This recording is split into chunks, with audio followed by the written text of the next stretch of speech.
adversity, bring it. The struggle, I welcome it. Snooze on life, never that. I am Dave Regina, and this is the No Snooze Podcast. Come on.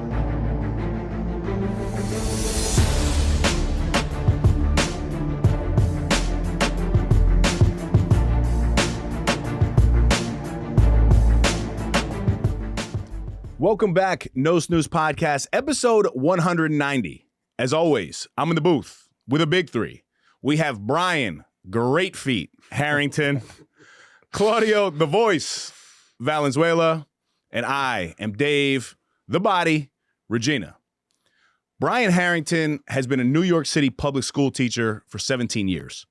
Throughout that same period, Harrington has also built an incredible platform as a strength, conditioning, and performance coach.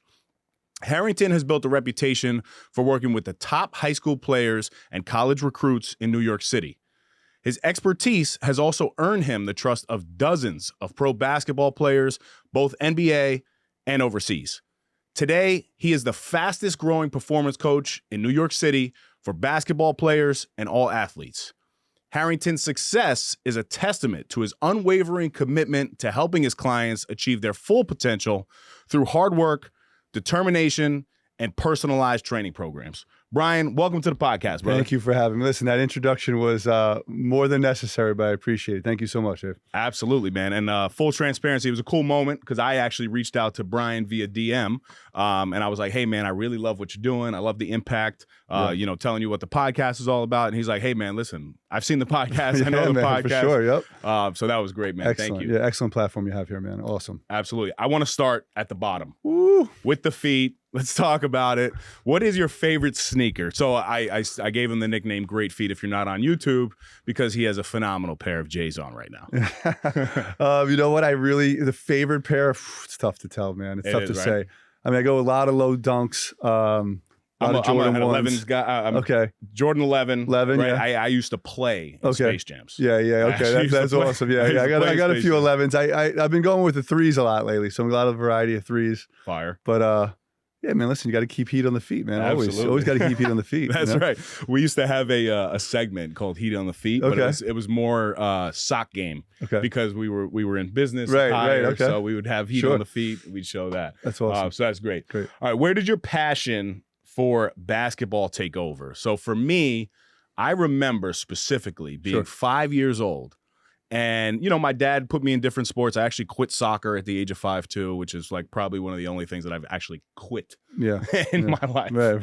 But I was just like, yeah, there's not enough scoring for me. So basketball, I guess because we were the age of 5. Right. Anytime anybody would score, the whole team would come together, huddle up. Right. Because you got 5-year-olds and scream. Right.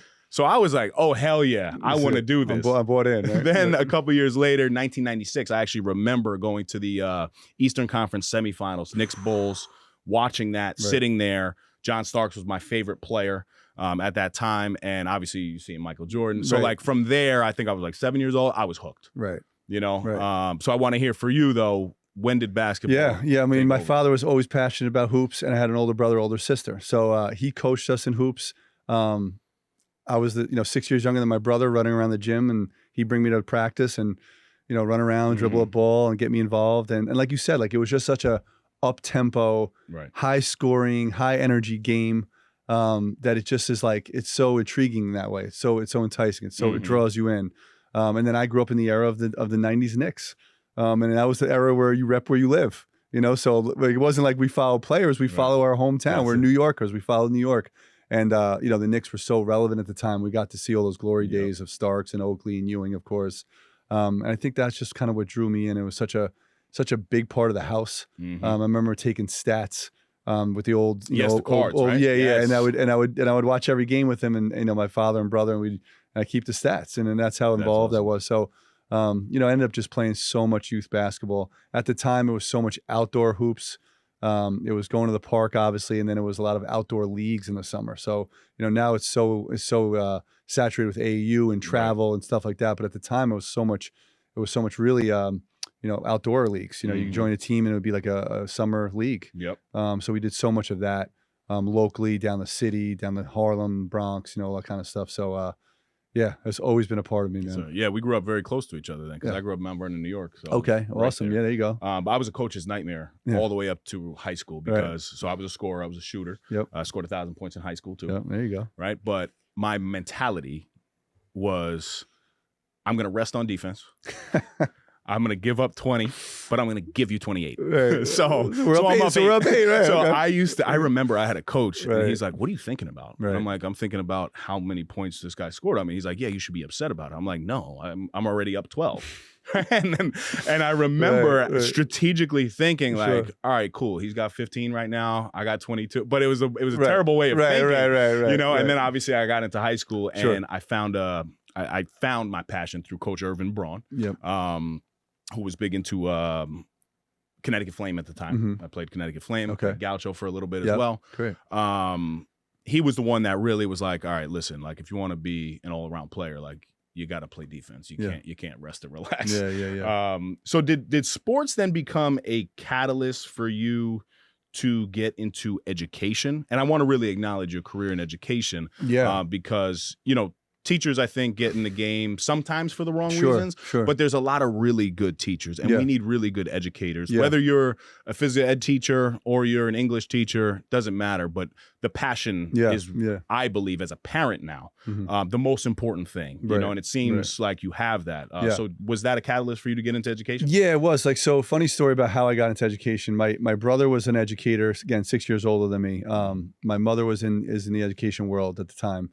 So it was kind of in the family a little bit. I was working in the business world as soon as I got out of college. I graduated with a business degree, minor in education, just as like a backup thing. Like, hey, my parents were like, you know, minor in education just in case the business world doesn't, you know, go as planned. So it was smart. It was probably one of the best pieces of advice I got from them over the years. So was in the gym one night, local gym, local like sports club in Yonkers, and my brother was coaching hoops at the local high school at the time, and a bunch of his players, JV players, were in the local gym working out. And here's a bunch of like, you know, 9th, 10th grade kids doing everything wrong possible, more or less, you know, that they could be doing. And so I started giving them some advice about what maybe they should be working on, what they should be looking at.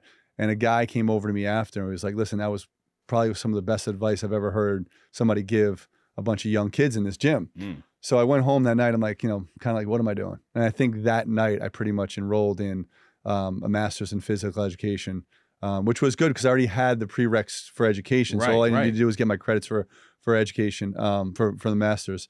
And that same night, I think I enrolled in like my first personal training course. Wow. So I was like, listen, I'm going to rewrite my life here.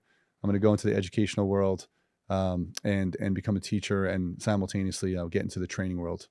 And I honestly, Dave, I think I did it like simultaneously. Yeah, it was like within a day or two apart. Even when I was reading the bio, I'm like, wow, this is genius because they really go hand in hand. Like I even enjoy this podcast so much because although I love talking to people, there's a real skill behind, you know, getting on a microphone and talking. I'm a deputy commissioner in the town of Greenburgh, so like, you know, it really plays. You have to do it for sure. Exactly.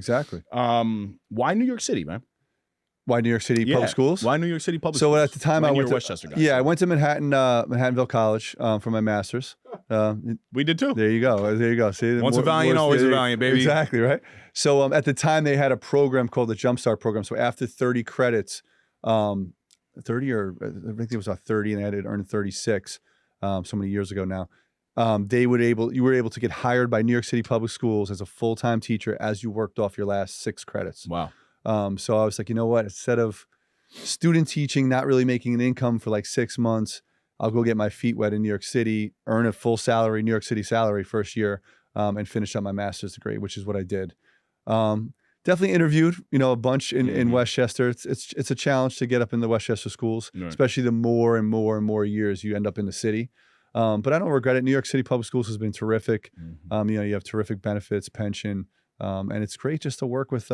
I grew up playing ball in South Yonkers and in Harlem and stuff in those environments. So to kind of give back to those communities is terrific. It's huge.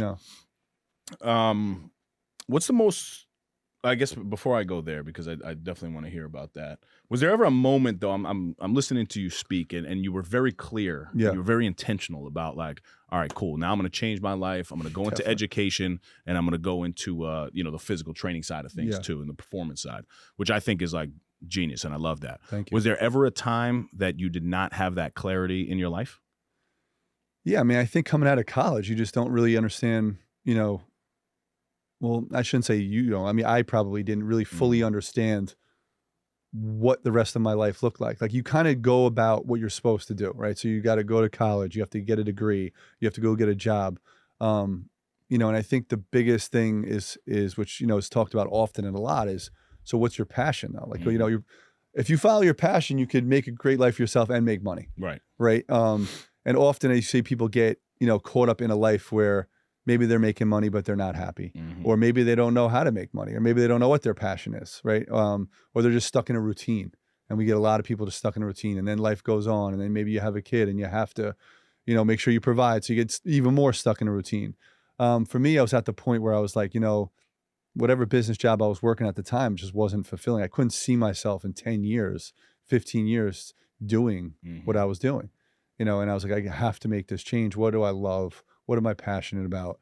And money aside, I knew that would come if I did it with all my heart, but money aside, you have to do something that makes you happy. Right. Worth getting up every day for. 100%. If you're miserable getting up, then man, you're going to live a long life, man. And it's not going to be happy, so it's going to affect everything around you, relationships, everything. Well said.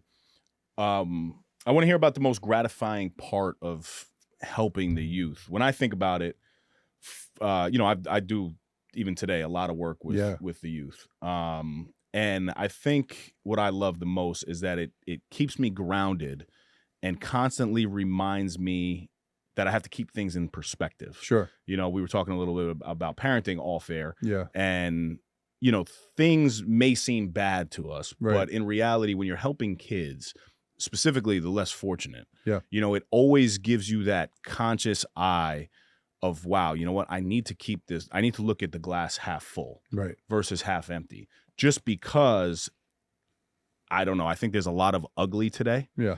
And being able to impact the kids is one of the most beautiful things. And For obviously sure. you do that now on multiple levels. Yeah. You do it in education, and you obviously do it in the sports world. Yeah. So what's the most gratifying part for you? I think it's interesting because I have kids that are incredibly fortunate and privileged. I have a full spectrum, and then the kids that are very underprivileged. Mm-hmm. And I wouldn't say one's more satisfying than the other. I think the most satisfying part about all that is like building trust with a kid, that they can, trust not what you're trying to give them, but how you're trying to lead them. So listen, I do what I do, but there's 10 other guys out there that, you like to think you do the best, but there's other people out there that do great jobs as well. And I would never discredit those people. So they can, easily go to somebody else. I think what separates me is I build really strong relationships with these kids. And it's built off of trust. It's built off of not just what do I get out of it? It's actually what am I providing to you to help your life?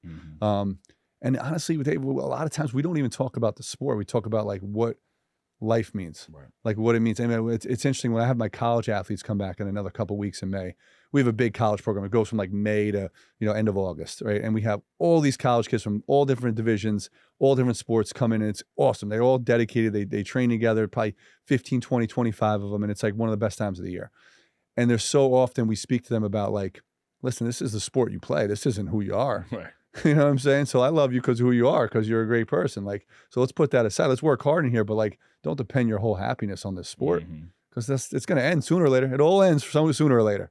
And it usually never ends on the most positive note. Right. So, just be in touch with who you are and what you want to do and who you want to be in life. That's the message I try to give them. And I think the more kids get that and they trust that I'm trying to provide that to them, the more satisfying it is for me, I love that. Yeah. Talk to me about the steps, I guess, that it took to grow the business to this magnitude, right? Like, I'd assume this is not an easy question to answer because it's you going back, but looking at where you're at now, I would assume at some point you were like, okay, I'm interested in basketball. I'm going to be basketball and sport specific, and I'm going to train kids. Yeah. Right. And you were probably doing that at a place. And then you were like, well, you know what? This is working for me. Right. I could probably open my own spot. Yep. Talk us through that transition. Sure. Period. So the irony of this whole thing is actually 50 to 60 to 70% of my business actually is adult. I work with a tremendous amount of adults, and it doesn't show maybe as much on social media. And well, no one cares. You know, right? No one cares about adults, right? So, yeah. I mean, listen, the road to where I'm at now was just super long, and it was super, turbulent. Really, honestly, it takes a lot of ups and downs. I had the vision as soon as I became in the industry. I was working like a New York sports club. Then I went on to like a little small private membership gym in Bronxville. And I was working as like a trainer there, just to, make some money and start to get my feet wet in the industry. Always continue to educate myself. So looking at what's the next certification, what's the next thing in the industry that's science-based, because this industry is super watered down, by the way. And it's unfortunately filled with a lot of people, different people. So if you can't separate yourself more cerebral than the next person and more scientific approach and stuff like that, then you just kind of get caught up in the mix of people. So I continue to try to do that, educate myself. And then I recognized, listen, I have a pretty good clientele based. I was in a really good area between a few affluent communities, started training athletes at that time, took on the #1 football player in the state, who currently works for me now, full circle. And when I started working with him, the evolution of sports performance and strength and conditioning of my career started to really take off. Was able to find a studio, no bigger than 1,400 square feet. But the vision was, okay, this is a step. So this is a step to the next part. The next part's going to be this warehouse that's going to have, all types of programming in there. It's going to have adult, it's going to have sports, it's going to have, pro athletes that might come in and grassroots kids. So worked in that studio for a few years and found the opportunity 2 miles away at a warehouse that I couldn't pass. So I jumped on that. And through the time, you go through staff, you go through partners, you go through, a variety of different ups and downs that can easily make you want to shut down. Be like, man, this is just a rough road. But I didn't. I just kept on. Found the right partner, found a great staff, develop a staff. A lot of my staff are ex-athletes of mine. They come back and become coaches. That's awesome. And then, now we're outsourcing. Now we're contracted to schools. So we do what people also don't realize. We do so much work outside the walls of the facility. We have a big facility, and then there's a lot of work going on outside the facility. So we try to expand the brand that way. That's huge. Let's talk life a little bit, just in terms of business. What would you say the biggest difference is in a personality trait of somebody that can be an employee and be an owner? It's a lot different. I've seen it, not work for some people. And the biggest thing is, when you're an employee, you have to show up every day. And I don't want to say it's easier, but you just show up every day. You have to do the work that's in front of you. And the stress level, I would say, was probably a lot lower. When you own a business, the stress of maintaining the business, maintaining a clientele, keeping revenue up, keeping sales up, and expanding the business is always on you. No matter what you do, you carry with you every day. You're looking at numbers. You're looking at, where you stand financially, how to increase business, what you're doing in the marketing world, how you're advertising your business. So that's a lot different than somebody who just maybe shows up every day, or somebody maybe just rents space from another guy and just shows up and says, okay, here's my rent and let me do whatever I want. You're really trying to cultivate a brand and market a brand and spread your brand. So the stress level is just way different. Yeah, and I think you have a great duality to you because you're an employee. Yeah, I am. Right? Yeah, exactly right. For New York City schools. Yeah. And then you saw that side of things, obviously, and you saw the you saw the employee side of things just even in the sports performance world. Yeah. And then you made the transition, and you're still doing both, right? Because obviously as an owner, it depends what kind of owner you want to be. There are silent partners, obviously, but the name of your business is what? Transform Fitness. Transform Fitness, right.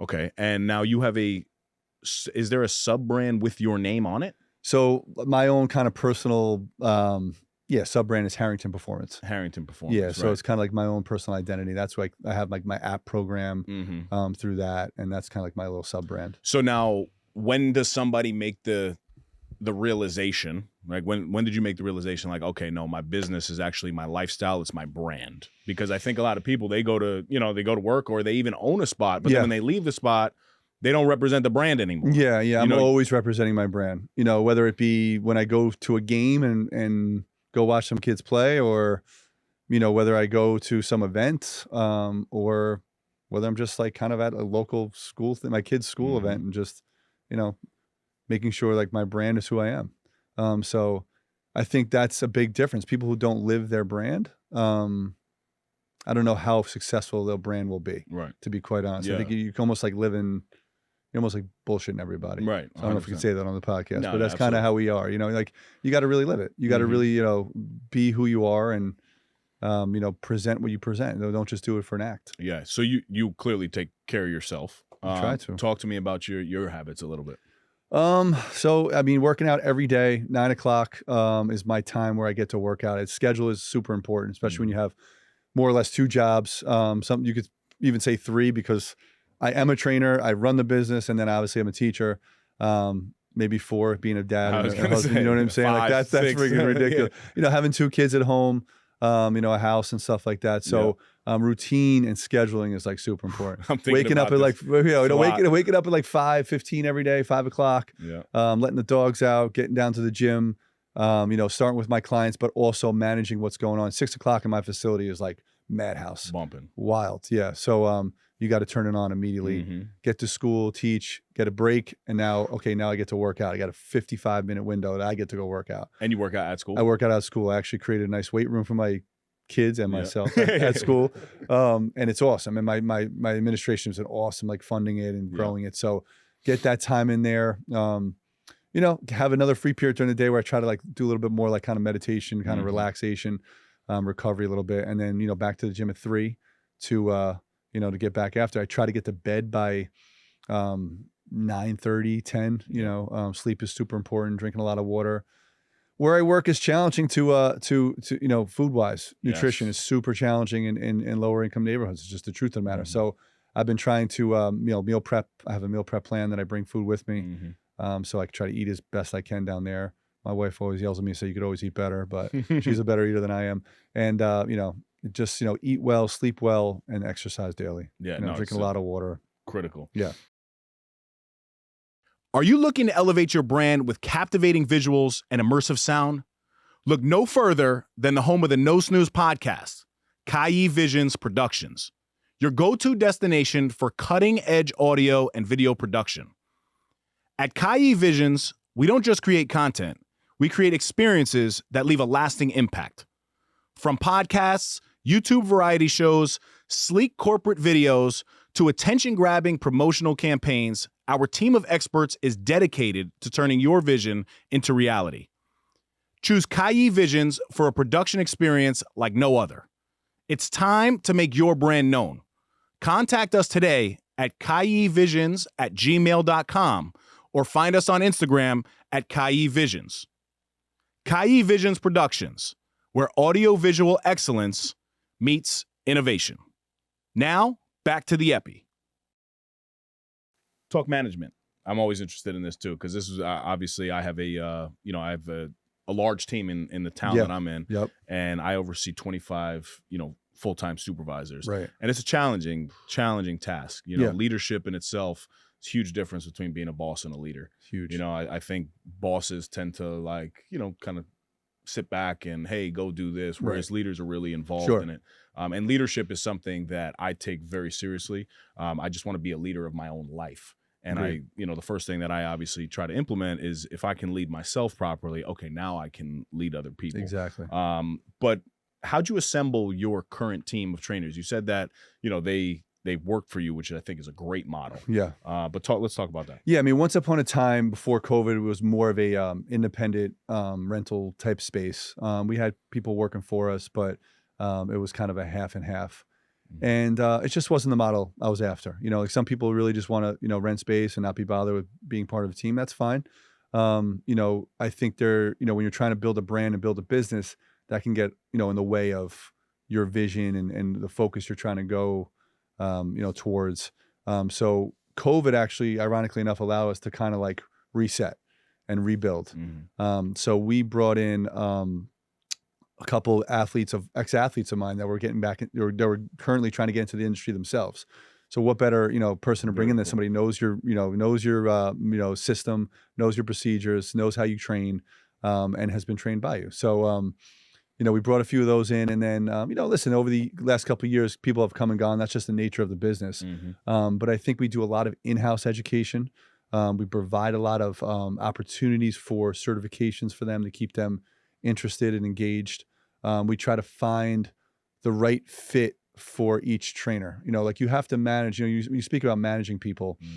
You can't manage everyone the same way, and I learned that as a teacher, right? You're not going to teach everyone the same way. I learned that as a father. I can't teach my one kid the same way as I teach my other kid. So, being able to connect on a personal level with each of your employees, lead by example, like you said, because again, they see me train. I'm training alongside of them every day. So it's not like I'm just sitting back on the desk and saying, go do this, that, and the other thing. They're watching me, out there on the floor, and not only training, but cleaning up the equipment, taking ownership in our facility. And I think that, helps to, show them, hey, listen, this guy cares as well. And then just like sitting down with them and just treating them like humans, letting them know I care. I want them to grow. How can we help you grow? How can I not only provide you education, but like, what are you looking for? Are you looking for X amount of clients? Are you looking for X amount of time off? Like, how can we accommodate and help so we can kind of move forward together? And I think my team really trusts that. I really do. I really think they trust that. Trust is huge in leadership in general. What would be your least favorite part about managing, and I guess how do you deal with it? And I'll give you an example. For me, I hate the part of the consequential side of things. Yeah. And I'm just being very, very transparent. I work with people that are 25 to 75, seriously, in that age range of full-time employees. I hate taking away people's money because I understand that takes away obviously from their family. The way that I combat that though is I build my relationships off of strictly respect and positive interactions. So then that time that I do have to have a negative interaction, we'll call it, where there's a consequence for the actions that have been taken. It's always taken seriously and with a grain of salt. I've had to suspend people that I'm extremely close to. Tough. I've had to, cut people's checks because they, skipped out on work, or, there was a bad interaction with another employee, or a bad interaction with a patron. So that for me is something that I absolutely hate. It's tough, but the way that I manage it is by obviously priding myself on the positive interactions. What do you hate about managing? I mean, that exactly right. I think nail on the head. I mean, you get, look, my team is not nearly as large as yours, but it's a good, 12 to 15 people. That's great. And I mean, listen, you get so close with them, and you get, you build such a positive relationship. I think having the challenging conversations, it makes it easier having those challenging conversations. It makes it easier to, have the person understand where you're coming from. And then, but being able to navigate those conversations it's more strategic. So like trying to strategize how to have that is probably the most challenging part of the job. But if you make them aware of like, listen, we're doing this, and I'm saying this, and I'm asking this because of the greater good of everybody in here, yourself included, I think it makes it a little bit easier. But I mean, listen, you got to sometimes have those conversations, and sometimes you got to have those conversations again and again. And that's what really starts to bother you. And you're like, listen, we've already had this conversation. And your nerves kind of get a little bit rattled. But, I think you start to shift your approach during those times where, like, if it's a repetitive type of conversation, then you could be like a little less, lenient, really. Listen, man, like, we've had this conversation before. I've tried with you. You're not responding. But initially, you always want to, build off the relationship you already have with them. Couldn't agree more. Yeah. For somebody who is starting a business, right? And I look at the business that you have now. And I can't wait to come check out the facility, by the way. Man. Were there ever moments that you wanted to quit and then found a way to break through it? I know there's probably 1,000 of them, but can you think of a real pivotal moment? I mean, listen, I think yes. I think when I changed facilities, going from a studio to a warehouse, so the warehouse, a shift in personnel and maybe partnerships and stuff like that. Not so much I was so reliant on anyone else, more so of like I didn't plan on that happening. So now I have to reshift my thought process and like my planning of like, the initial thought is, wow, like I didn't plan on that. Can I still make this happen? And then I think, when it came to changing, again, mostly changing personnel, changing, ownerships, partnerships, I should say, you start to think of, how am I going to readjust to this kind of thing? Giving up was definitely never an option. It was never happening. And I think that stubborn Irishness in me was like, is what makes me part successful. I was like, I'm not giving up on this. There's no way. I'm going to give up on it when I say I'm going to give up on it, not when anyone else says. But yeah, I think, when you come across a situation where you're not necessarily planning for, and you have people at home depending upon you and your income and, your financial stability, because you build a life for your family. Ultimately, that's ultimately what I think we're all here to do, is build a life for our kids, our family. And that's my number one priority, hands down, in my life. So the moment I feel like that might be a little bit in jeopardy is the moment you get worried. But when you have that at home, there is no giving up. It's not happening. So you will reshift your thinking. You will re-examine what you have to do. You will work a little harder. You will get up a little earlier. You will get out to wherever you have to get out to and do whatever you have to do to keep that business going. Because it's certainly not going to give up time on the ones at home. Forget the ones that are maybe around you so much. It's the ones at home. Right. I'm not giving up on them. So I think that definitely answers. Were there major sacrifices along the way? And there probably still are, right? Like, there are. Dude, I got to be honest with you, Brian. I'm looking at, we were talking about even like my schedule just specifically the past 3 days, and it's very, very overwhelming. You do a lot. How do you find the time necessary for your family? Yeah, you know what? I think, so when I first had the studio, and it was just me and my wife, and it was probably even before we were married, right to the point where we were getting married, it was like 6 o'clock in the morning to typically like 7:30, 8 o'clock at night. Get home, some time together, eat, shower, repeat. Saturday, 8-hour days. Sundays, 5-hour days. And I said to her, listen, I'm doing this now so we really don't have to do this later. And that's how you got to, think about your life. I think too many people live in like the moment. I'm always looking like 5-10 years ahead. Always. I always try. I mean, whether it be financially, whether it be, where we are business wise, whether it be, what my just plans for vacation, whatever it may be. So you think about vacations 10 years in advance? Well, I think about what I want to maybe. I don't know. I don't get enough of those vacations, man. But so, doing those things, and then, just sacrifice constant time of your life, but knowing you're setting yourself up. And then even still, like, I'm able now to get home at 5:30 on most. I shut myself up because of the business I built, the team that I have, the residual income coming in from that. But, I'm still up at 5:15. I still don't see my kids off to the bus ever. That's a sacrifice that, every year you look at them, you're like, wow, you just got older getting on that bus. So, unfortunately, that's not a huge part of what I get to do more frequently than maybe some others.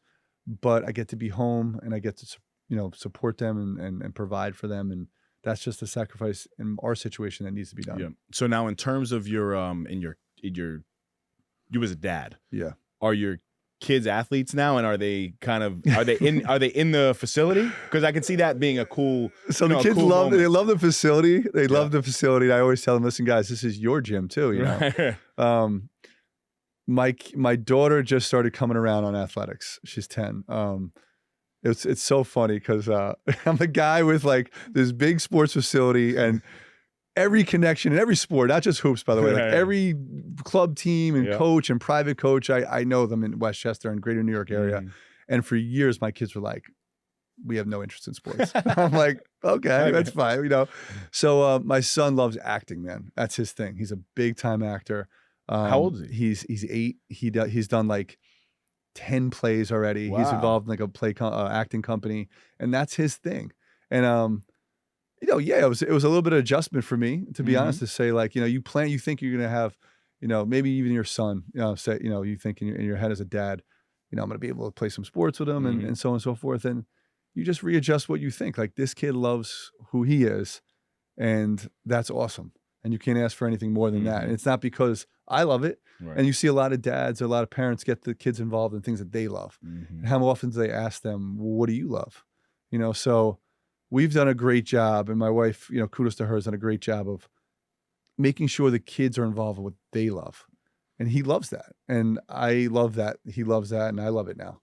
So that's been a fun experience with him. My daughter's starting to play sports now, and she's starting to get into some softball, and she's in gymnastics and things like that. And I could see, some things starting to kind of change for her in terms of the thoughts there.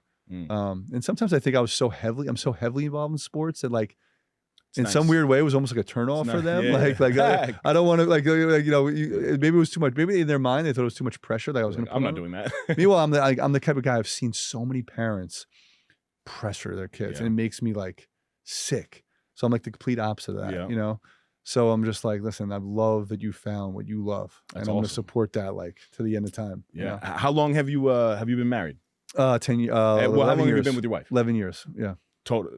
14 years, 15 years. So long time. Yeah. So kudos to her. Yeah. Right? Kudos to her for sure. Seriously, no doubt. for dealing with this magnitude of a business and the time away from home. Yeah. What has been essential in your relationship to make sure that you two stay grounded together? I think that we just have to always, and I'm sure like, a lot of people can relate to this. It's not always a straight path. It's never a straight path. Nothing's ever a straight path. So, are you willing to understand that together? And then are you willing to just, stick with it? Like I think a lot of times, people don't understand it's not just a straight path. So, are we in this together because not for the kids, not for the house, not for whatever, but because like I genuinely don't want to be around anyone else besides you. And I think, sometimes we have to just remind ourselves that by doing a date night or doing, making sure we have scheduled time together. I'm off this week, so it was nice. Like we just spent like a whole day together yesterday, and that just kind of like revives a lot of the monotony that takes place on a, weekly, maybe monthly basis between people. So, and just talking, spending some time maybe at night together, just communicating throughout the day. Trying to be as patient as possible. I mean, listen, with 2 kids and crazy stress going on, like you could lose patience fast. And who do you lose patience on the most? The person that's closest to you. You know what I'm saying? So, just trying to remind ourselves that we're not always perfect at it. We're far from. No, of course. Is she like you, or are you guys completely different? Like, because you seem very, very laid back.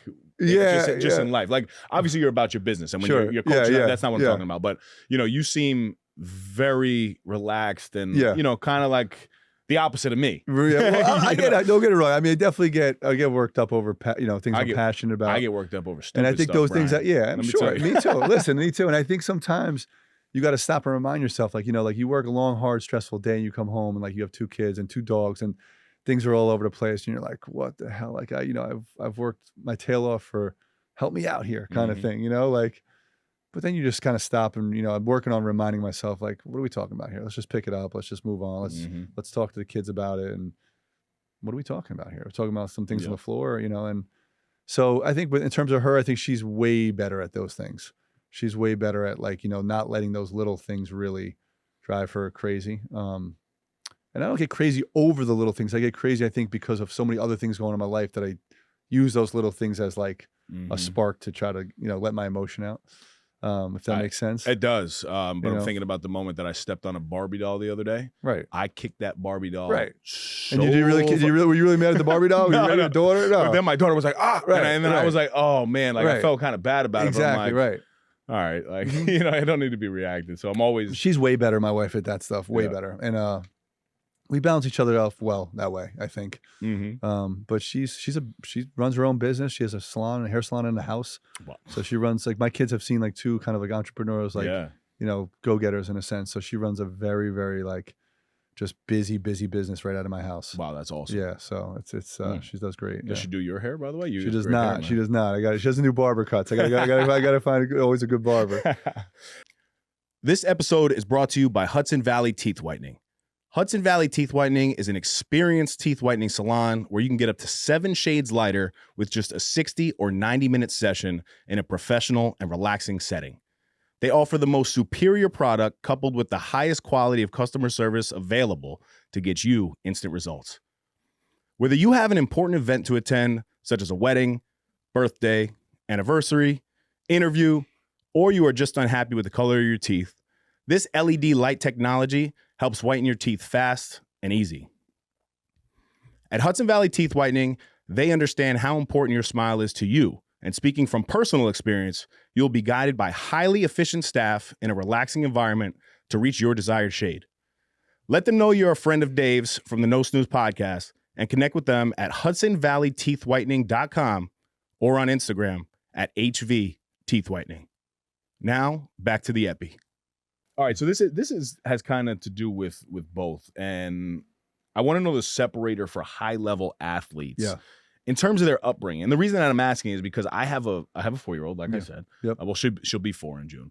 And I'm very mindful of the affirmations that I'm instilling in her early. Yeah. You know, and building that confidence. No doubt. And this chick walks around like she's the most confident girl in the world. Good. Oh, it's great, That's honestly. great. But she wakes up first thing in the morning, she does, is she gets to the mirror, she flips her hair, Boom. and she's like, I am beautiful. I'm like, you go, girl, go ahead. Right. But is there is there something that you see in the level of the upbringing of athletes that becomes like a separator for them? It's a good question. I mean, I think you always want to have that affirmation. You know, you want to have that positive talk to kids for sure, build their confidence. I think the really, really high level kids, honestly, are just somehow gifted, you know, and I really do. I think I've worked with a lot of kids who really work hard and they get the guts out of what they get out of, and they don't make excuses, and they don't, you know, bitch and moan about things, and they get after it every day, and they have schedules. And quite frankly, like, they're going to do great and get the guts out of their talent, but they're never going to be that kid who is, you know, headed to the league or headed to a high major or something like that. You know, some of these kids are really born with a different kind of level of a gift. You know, it's just like a kid is born to be, play the piano, or a kid is born to be an artist or whatever it may be. You know, I think those kids are kind of have a genetic in them that kind of separates them. I think that, you know, it's up to them to put the work in. If they don't do that, you see a lot of, and I'm sure like in your career, even in Mount Vernon, and, you know, I grew up in South Yonkers playing, like, you see a lot of also wasted talent, right? 100%. You know, because they can't get themselves in a situation where it's routine and it's work and it's discipline.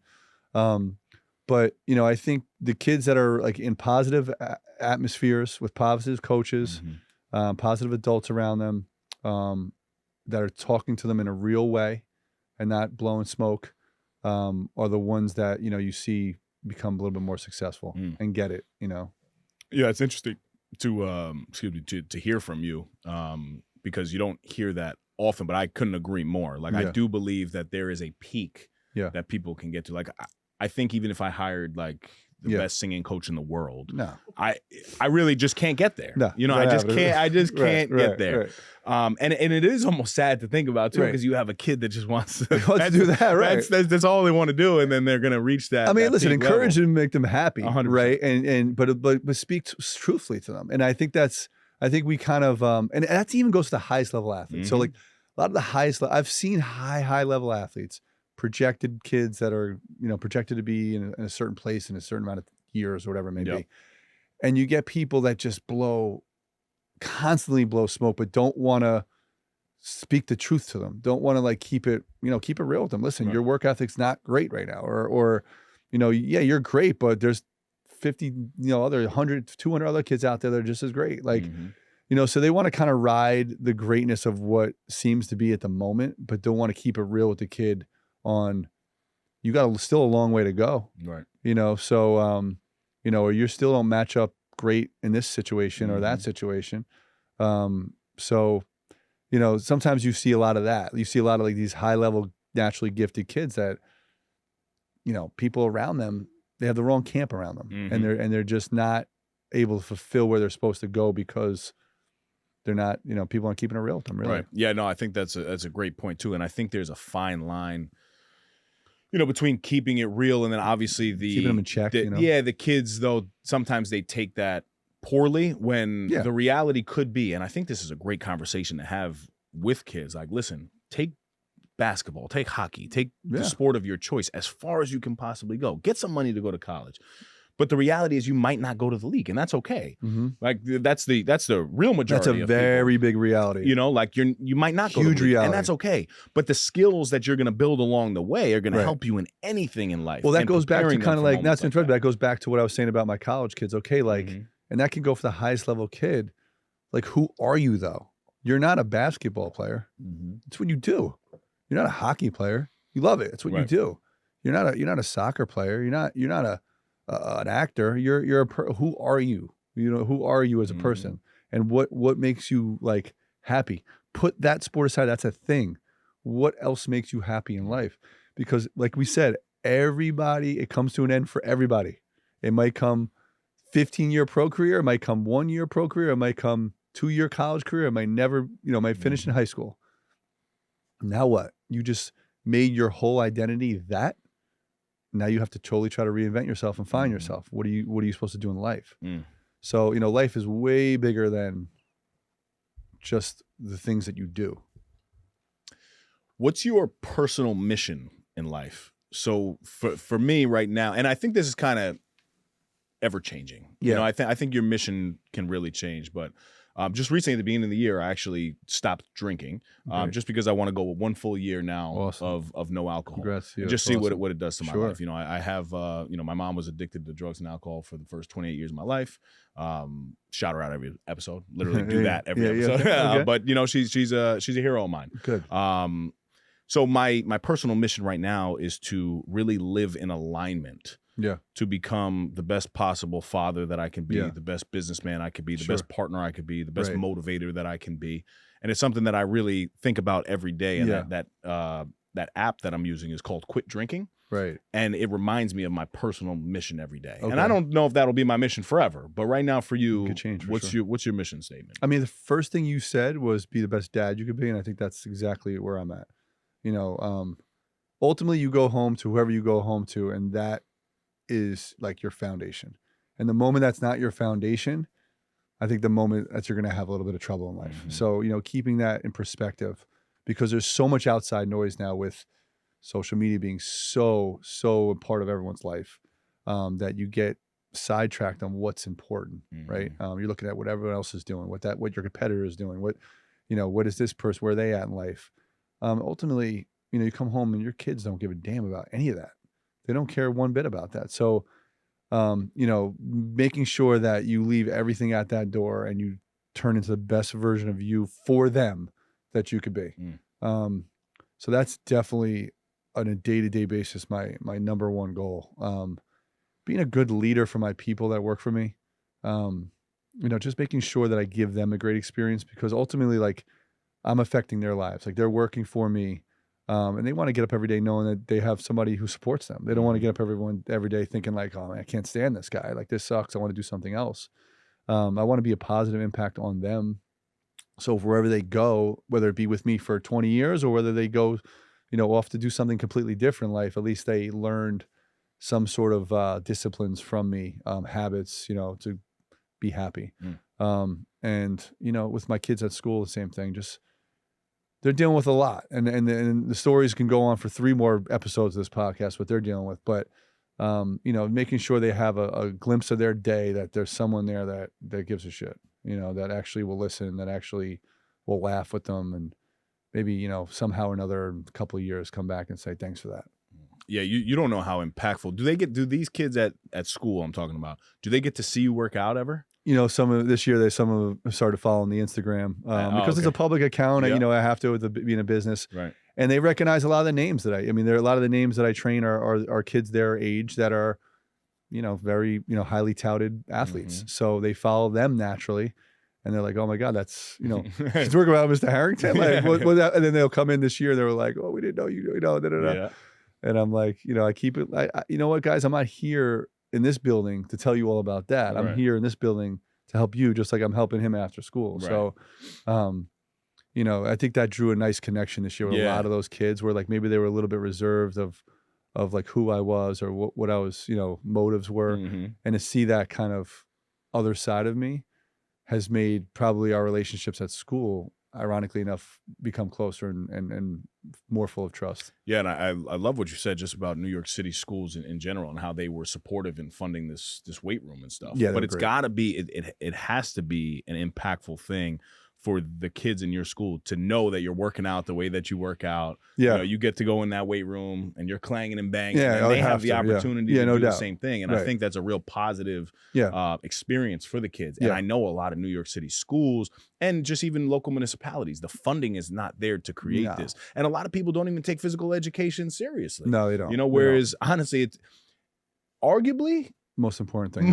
The most important thing out of like the education system, right? Like obviously you have your basic skills and learning how to communicate and stuff like that. But for longevity of life, learning about physical education and the health and wealth, well, that's kind of a moment for me. Like gym might be the most important thing coming out of education. Obviously as a phys ed teacher, we think that, but there's studies that like, listen, you do phys ed first period, you're going to perform better the rest of the day.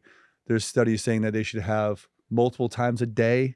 Listen, like biologically, we're movers as human beings. We're actually our body's meant to move around. What is school? I'm not downplaying school. School's super important. But you're telling a kid from a young age, okay, sit down for 8 hours. And let me how does that logically make sense, right? Think about this. So really what we're doing to kids is you have kids that just want to be alive. They just want to live. They want to move. They want to. As they should. And we tell them, stop, sit. But before they go to school, we load them up with sugar. We hit them with the breakfast of the Cinnamon Toast Crunch and the Cookie Crisp and cereals. And then now they're geeked up even more on sugar. Then they get on the school bus. They're told to sit down. Now get into school. Sit down. Sit down. Sit down for 6 hours. Yeah. Not to mention, truthfully, what about kids who have, like my daughter has ADHD. She needs to move, man. You got to get her moving a little bit. Give her tasks. Get her off the, and we've been fortunate to have teachers that, understand that. They have teachers now that I think, say, okay, guys, get up. We're going to shake it off. We're going to stretch, especially at the elementary level. We're going to come over here to the mat. We're going to get up. We're going to go back to your desk. We're going to go over to the art area. So at least they're moving around because, I know we're sidetracking here, but like the educational system, like you're literally telling moving beings to sit down all day. So phys ed, it's super important. It's super important to get, when those kids don't have that, when I'm out absent for a day or we don't get to go outside in the playground because it's bad weather, it affects, I'll come back the next day and teachers are like, oh my God, thank God you're back. They need that, so personally, I think the education system as a whole needs to figure out how to get kids to move and learn by moving and, incorporate that more throughout the day. Well, honestly, like I think we overthink because it's really not that hard. Like I think in between changing periods or every hour, there needs to be a small little structure of a 10-minute, you're stretching, you're doing jumping jacks, you're getting the body going, but you're doing that when they're this big, right? No like doubt. they should be doing that in the daycare that my daughter's in. 100%. And then that needs to become the foundation for education. And then, of course, you have your English class, you have your math, you have your science, you have your language arts. Everything is involved, but really it's not that difficult. But how do we ultimately learn as young kids, like as babies? We learn by moving and change and experiencing our environment, right? So we start to tell kids, okay, stop experiencing your environment. Like, why can't you have a history lesson where they have to move around and be different, and there's plenty of teachers that do those things. Right. Oh, absolutely. But we need more of them. We need more of that. We need more of that for sure. So listen, we need to incorporate movement. If you're a young entrepreneur, young athlete listening to this episode and you're interested in education, we want you there. We need you there. My daughter is 4 years old and needs you there. Yeah, that's for sure. Right? Absolutely. Yo, that was the best sidetrack of the episode. What's your favorite part about fatherhood? Just being able to experience them grow and be happy with things that they love. It's amazing how you literally create another human being and then you watch this person like develop in who they are. I think the worst thing we could do, and again, I see this way too often, is make them who you want them to be or make them try to experience things where, that you're passionate about. I mean, I've seen parents say like, oh, they have to be out there. And I'm like, why do they have to be out there? They don't, they were crying to be out there, but they have to be out there. Why? Why do they have to be out there? They're actually telling you they don't want to be out there. Yeah. So like they're trying to communicate to you like, I don't like this, let them experience something they like. So fatherhood for me is like, watching, like, again, my son is an example, like learning about something he's passionate about. He's passionate about the performing arts. And I'm like, man, this is like a different thing for me, but I love it because I love watching you enjoy it and become who you are. Mm. You know, and I think that's like so important. Just let Yeah. the person be who they are. Guide them towards that. Yeah. You know? Yeah, I'm obsessed right now with just how spongy my daughter is. Awesome, You know, right? like, I mean, she's taken everything in, so it really makes me conscious of what I'm saying, what I'm doing, because she's picking up on everything, sure. you know? And the one thing, though, that I am kind of like forcing her into, and it goes against what you're saying, but it has nothing to do with sport or interest, because that stuff I let her do her thing. Sure. You know, you want to pick up a soccer ball, you want to pick up a basketball, a baseball. Well, you want to introduce. Of course. Introduce. I'm not encouraging. No, I agree with what you're saying. Right. But I'm very conscious of building habits, healthy habits amongst my daughter. Right. You know, you ask my daughter what her favorite meal is, she tells you steak and salad. Okay. I'm serious. Right. Because it's the norm of what we eat. That's different, though. We get up every day, and I look at her, and I say, we make our bed because why? And she goes, healthy habits. Yeah. So awesome. I am very strategic and intentional about instilling that in her. And now that I've seen the positive effect of it, she asked me the other day why my bed wasn't made. She said, it looks a mess in here. Yeah, there you go. I was like, Daddy had a rough morning. I gotta get out. Those things are instilling great habits more so than like forcing them into doing things. So I 100% agree with that. Do they eat? Do they move? Like when my son's inside for too long, I'm like, let's go, buddy, outside. You know, figure something. I'm not telling you what to do out there, but figure something out there. You know, move around. So those are more like you being conscious of a dad who loves them to make sure they're healthy, more so than like driving them into an interest. You know, who's been your favorite athlete to be around? Like, and whether it's training or not training, but who's your favorite athlete to be around? It's such a tough question. That is because so many people like be like, not me. You know.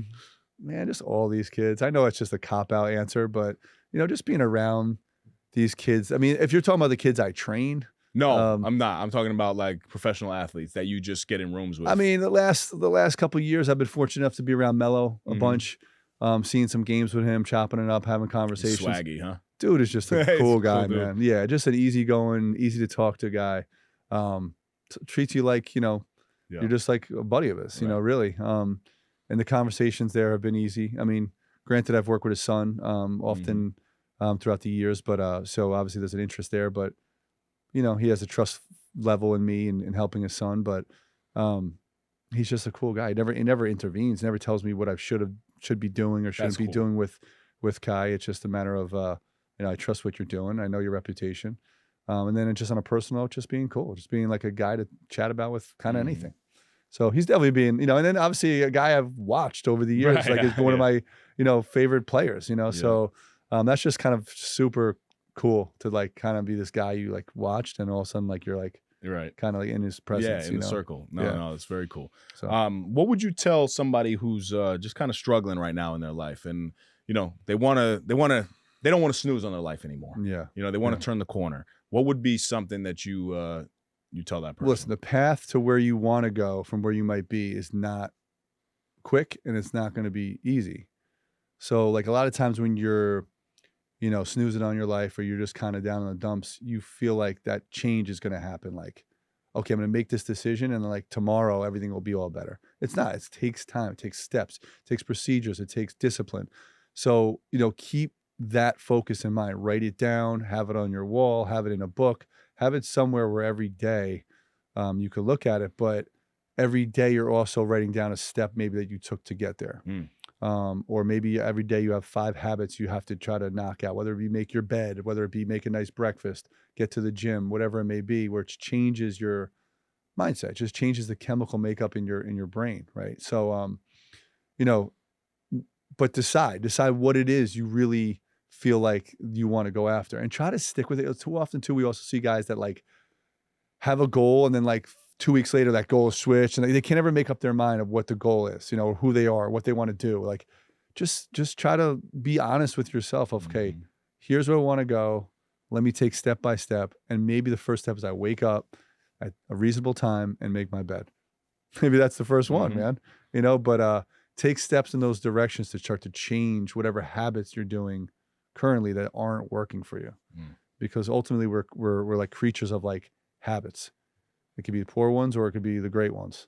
That's a great point. Like people don't realize they're bad habits. They're still habits, right?